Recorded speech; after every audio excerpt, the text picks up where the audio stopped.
Precisando estudar para um exame da faculdade de matemática, Malcolm procurou um lugar para estudar sozinho. Não queria o litoral com suas atrações e nem o isolamento rural, pois conhecia o seu fascínio. Como queria evitar amigos, procurou um lugar sozinho. Encheu sua mala com roupas e livros, comprou uma passagem para o primeiro nome desconhecido da lista de trens da estação. Após 3 horas de viagem, desceu em Benchurch, feliz por ter conseguido apagar os vestígios de seus passos.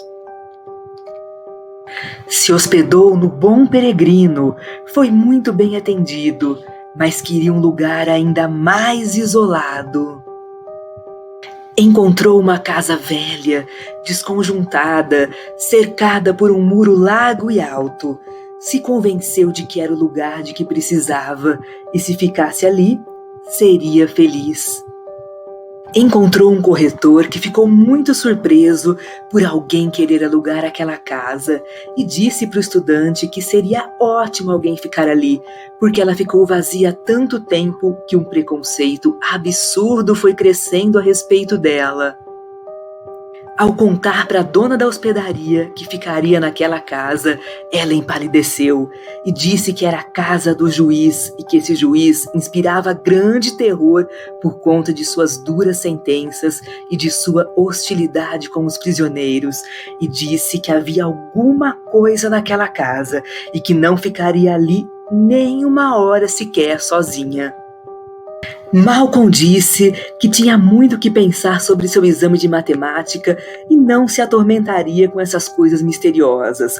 Contratou uma mulher para ajudá-lo com a limpeza da casa e essa funcionária dizia que não tinha medo de fantasma algum e que esses fantasmas seriam um rato, um camundongo, uma porta que range, uma telha solta ou outra coisa na casa. Na primeira noite, após um certo horário, enquanto estudava, ele começou a reparar no barulho que os ratos faziam. O barulho aumentava cada vez mais e os ratos estavam agitados e faziam ruídos estranhos. Ele se lembrou do que a funcionária disse: o fantasma é um rato e o rato é o fantasma. Não tem fantasma nenhum. Enquanto estudava, o barulho dos ratos cessou e se iniciou um silêncio que o perturbava. Quando olhou para a lareira, na grande cadeira de carvalho de espaldar alto, havia um rato enorme, encarando-o fixamente com olhos sinistros. Mesmo ameaçando atirar algo nele, o bicho ficou imóvel e mostrou seus olhos cruéis e seus grandes dentes brancos. Ao ver o estudante assustado, o rato subiu pela corda do sino e desapareceu no escuro. Apesar de ficar impressionado, o estudante ainda dormiu tranquilamente aquela noite. Na noite seguinte, a tropelia dos ratos começou mais cedo. Os ratos chegavam mais perto e o perturbaram mais do que na noite anterior. Apesar dos ruídos, ele foi ficando mais absorto em seus estudos.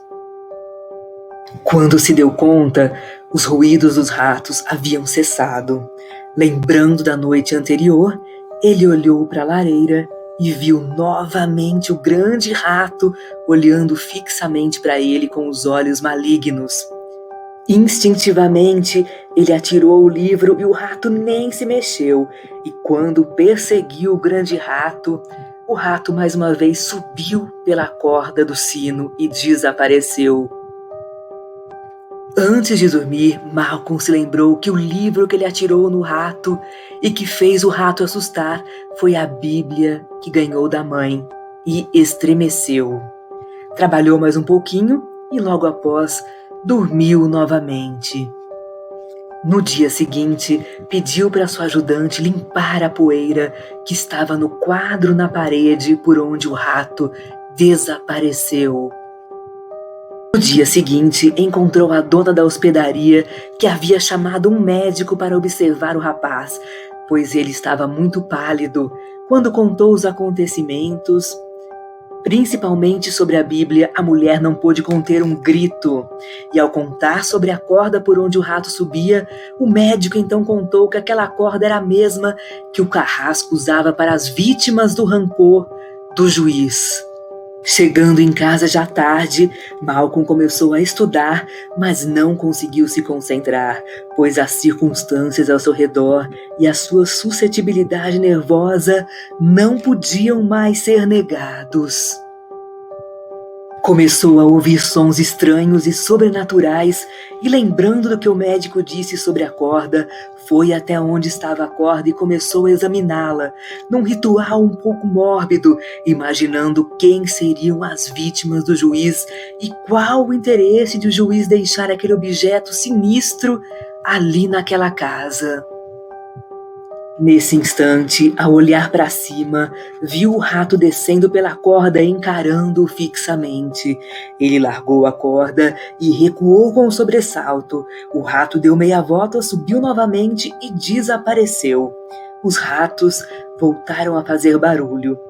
Quando o grande rato aparecia, os outros ratos silenciavam. Nesse momento, ele lembrou que não havia investigado o esconderijo do rato, nem olhado os quadros na parede. Acendeu o lampião e foi ver o quadro de perto. Recuou subitamente e quase derrubou o lampião. O quadro tinha exatamente o cenário da sala, com o juiz sentado na cadeira onde sentava o grande rato. Ele estremeceu. O estudante voltou a sentar e então olhou para o canto da lareira e com um grito alto deixou novamente o lampião cair. Na cadeira do magistrado, com a corda pendendo para trás, estava o rato, com os olhos malignos do juiz agora intensificados e com escárnio demoníaco. O estudante olhou para cima e viu que a corda do sino estava cortada e estava incomunicável com o mundo externo. Neste momento, olhou para o quadro e sentiu mais medo ainda. A figura do juiz tinha saído do quadro. Quase trêmulo de horror, virou-se devagar e quase ficou paralisado. Na cadeira estava o juiz com sua toga e os olhos malignos, com um sorriso de triunfo cruel. Lentamente, o juiz se levantou da cadeira e começou a dar um nó em uma das pontas da corda, formando uma espécie de laço. Em seguida, avançou em direção ao estudante, tentando laçá-lo. Cada centímetro da corda lá no alto estava coberta por pequenos ratos. Assim, o sino começou a balançar. Diante do toque do sino, o juiz olhou para cima e uma raiva diabólica se apossou dele. Alcançou o estudante e começou a ajustar a corda no pescoço dele, enquanto ele não conseguia se mexer.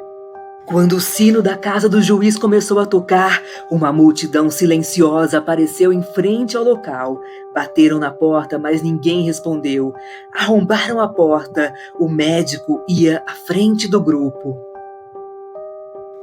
Ao entrarem na casa, viram que da ponta da corda do grande sino pendia o corpo do estudante e no rosto do juiz do quadro havia um sorriso maligno.